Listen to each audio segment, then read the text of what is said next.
আসসালামু আলাইকুম। Welcome back to my channel রুমাস ডিমস কিচেন। আশা করি প্রত্যেকেই ভীষণ ভালো আছো। আলহামদুলিল্লাহ। আজকের রেসিপি কষা খাসির মাংস বা ভুনা খাসির মাংস। তার জন্য কী উপকরণ লাগছে চলো দেখে নেওয়া যাক। তার আগে বলে রাখি পুরো ভিডিওটি দেখার অনুরোধ রইল। খাসির মাংস এখানে 750 গ্রাম রেখেছি। দুটো মিডিয়াম সাইজের পেঁয়াজ কুচিয়ে রেখেছি। আর লাগছে আদা রসুন বাটা 2 টিস্পুন, একত্রে বাটা আছে আদা রসুন, 1 টিস্পুন গোটা জিরে, 10 থেকে 12টা গোলমরিচ, 1 ইঞ্চ দারুচিনি, 4টে ছোটো এলাচ, 2টো বড় এলাচ আর 2টো শুকনো লঙ্কা। পেঁপে খোসা সহ বাটা 1 কাপ, জিরা পাউডার, হলুদের গুঁড়ো, গরম মশলা পাউডার, লাল লঙ্কা আর কাশ্মীরি লঙ্কা। 1 কাপ পেঁপে বাটা খোসাসহ দিয়ে দিলাম, 1 টিস্পুন কাশ্মীরি লঙ্কা দিলাম, 1 টিস্পুন করে জিরা পাউডার আর 1 টিস্পুন লাল চিলি পাউডার, হাফ টিস্পুন গরম মশলা, হাফ টিস্পুন হলুদের গুঁড়ো আর আদা রসুন বাটাটা দিয়ে ভালোভাবে হাত দিয়ে মাখিয়ে নিচ্ছি। 1 চামচ সর্ষের তেল দিলাম, দিয়ে হাত দিয়ে ভালোভাবে মাখিয়ে নিলাম। আমি ম্যারিনেট করে মিনিমাম 3 ঘন্টা রেখেছিলাম। তোমরা চাইলে ওভারনাইট রাখতে পারো, আবার 6 ঘন্টাও রাখতে পারো। পেঁপে যদি অ্যাভেলেবেল না থাকে কাছে তাহলে টক দই দিতেই পারো, তবে চেষ্টা করবে পেঁপেটা দেওয়ার।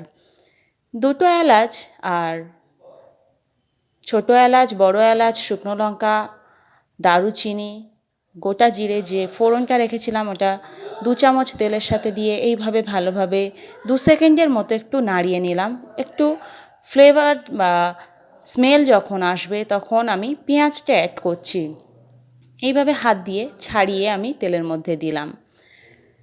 পেঁয়াজটা ভালোভাবে লাল করে নিতে হবে,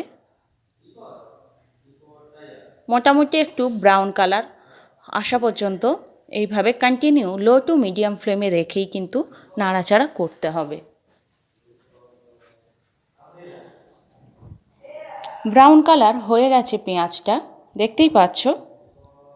এবার আমি মাংসটা অ্যাড করে দেব। 3 ঘন্টা আমি ফ্রিজে রেখেছিলাম, তোমরা 6 ঘন্টা রাখবে, কম করে 3 ঘন্টা। এবার স্বাদ মতো নুন দিয়ে দিচ্ছি। ম্যারিনেটের সময় আমি নুনটা দিইনি, তো সেই বুঝেই নুনটা দিচ্ছি। আর তোমরা যদি ম্যারিনেটের সময় নুনটা দাও তাহলে কুকিংয়ের সময় ব্যালেন্স করে নুনটা দিও। এইভাবে ভালোভাবে একটু মাখিয়ে নিয়ে আমি ঢাকা দিলাম। প্রায় 6 থেকে 7 মিনিট পরে আমি খুলে আবারও ভালোভাবে নাড়িয়ে নেব। অবশ্যই রান্নাটা পুরোপুরি লো টু মিডিয়াম ফ্লেমে রেখেই রান্না করতে হবে, আর মাংসের পানির মধ্যেই রান্নাটা হয়ে যাবে। 7 থেকে 8 মিনিট এইভাবে আমি কষিয়ে নেব। আবারও ঢাকা দিয়ে দিচ্ছি 10 মিনিটের জন্য। 10 মিনিট পর খুলে আমি আবারও ভালোভাবে কষিয়ে নেব। লো টু মিডিয়াম ফ্লেমে রাখলে এইভাবে ঢাকা দিয়ে অল্প করে কষিয়ে আবার অল্প করে ঢাকা দিয়ে রান্নাটা করলে খুব সুন্দর মাংসটা ভেতর থেকে জুসিভাবে রেডি হবে, আর খেতেও অসম্ভব ভালো টেস্ট হবে। 8 মিনিট এইভাবে কষিয়ে নিলাম। যেহেতু এর মধ্যে পেঁপে আছে তাই খুব ভালোভাবে সেদ্ধ হয়ে যাবে। হাফ টিস্পুন চিনি দিলাম। চিনিটা তোমাদের পছন্দ মতো, যদি কোনো প্রবলেম থাকে তাহলে অ্যাভয়েড করতেই পারো। চিনিটা দেওয়ার কারণে অনেক ভালো টেস্ট ব্যালেন্স হয়। আবারও 8 মিনিট ঢাকা দেওয়ার পরে খুলে আবারও ভালোভাবে কষিয়ে নিচ্ছি 5 মিনিটের মতো।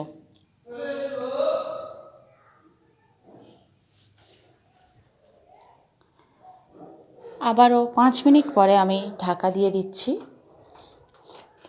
5 মিনিটের জন্য ঢাকা দিয়েছিলাম, আবারও খুলে আমি নাড়াচাড়া করে নিচ্ছি। আমি কিন্তু একটু এক্সট্রা পানি অ্যাড করিনি, পেঁপের পানি আর মাংসের যে পানিটা সেই পানির মধ্যে কিন্তু রান্নাটা পুরোপুরি হয়ে গেল। 5 মিনিট কষিয়ে নেওয়ার পরে আবারও ঢাকা দিলাম আর ওভেন অফ করে দিলাম। খুব ভালোভাবে সেদ্ধ হয়ে গেছে।